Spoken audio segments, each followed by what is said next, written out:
Why is this possible in survival Minecraft? So I recently discovered that you can put an item frame inside of a pressure plate, which if you use a birch pressure plate means you can't even see it, unless of course you step on it, in which case the pressure plate just stays infinitely pressed down. And I wanted to use this to like create a table that looks like it has something on it without using invisible item frames, so that way you could actually do it in survival mode. And my first thought was to use a fence, because I'm sure you've seen this design for a table many times. But here's the thing, you cannot place an item frame on top of a fence, for whatever reason. So instead I thought, okay, I'll use scaffolding. It looks like a table too. People use these for tables all the time. You can't put an item frame on this either, or a cobblestone wall, or an end rod. What eventually ended up working for me was a lightning rod, and after getting the pressure plate in there, it does look pretty cool, but it really frustrated me that I couldn't use any of these other blocks to do it. And that led me down a rabbit hole of looking for all of the weird and inconsistent item frame interactions in the game. Now, some of these are understandable, sure, people like to use item frames for decoration, like this classic design for like a torch being held on the wall, but some of them do result in some very questionable behavior. In so many of these instances, the item frame does not have to touch the block in order to be placed on it, and you can put item frames in and around sculk veins. Annoyingly, you can place item frames on the side of a fence or a wall, even though it doesn't actually touch. You can even place them on the bottom side if you wanted to, and you can put them on the side of gates, and they can hover off of crystals and interrupt signs. This one looks pretty normal, but the item frame is the exact size of this hole and yet magically floats there. Interestingly, you can put an item frame under this cauldron, and if it doesn't look like there's a block here, there is. It's a tiny little turtle shell, and what just looks like a grass block lying on the ground is actually an item frame inside of a snow layer. You can put them inside of spore blossoms, which could result in some pretty cool looking spore blossom designs, and you can put them inside of rails, and this is redstone dust, and this one really baffled me. You can put them inside of lava for whatever reason if you really wanted to. Water makes a little more sense though. They can go inside of the new frog eggs, but if you try to put them inside of a lily pad, they will in fact pop.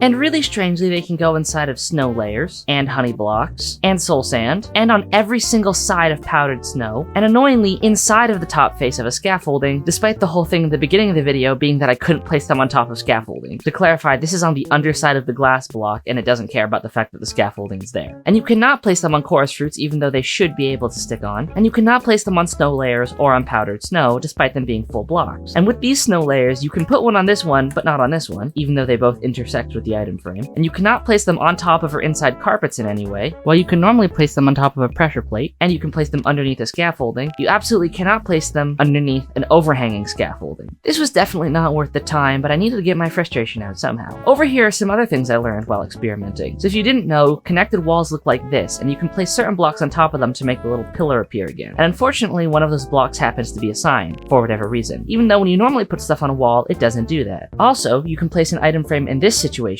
and in this situation, but not in this situation. The item frame doesn't want to go on the wall here. I guess because this wall is going into this block. I don't understand. It's very strange. Same thing over here. You can't do it with the fence. You can place an item frame over there, but of course if you close this trap door, it's going to get popped off.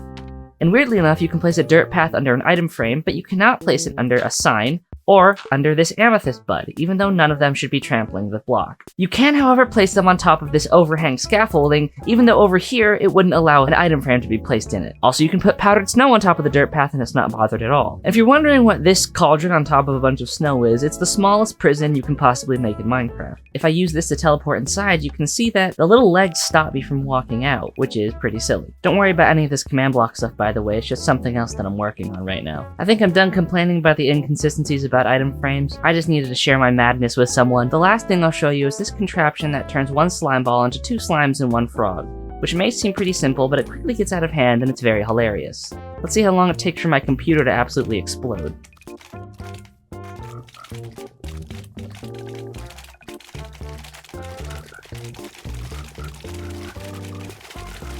Yeah, they're really going now. The entity count is currently at 900, now it's at 1,000.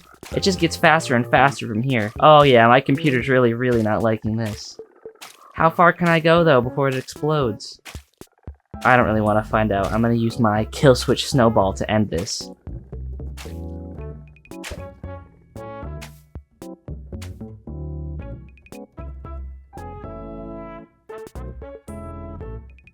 Alright, that was this video. Very strange, very chaotic. Goodbye.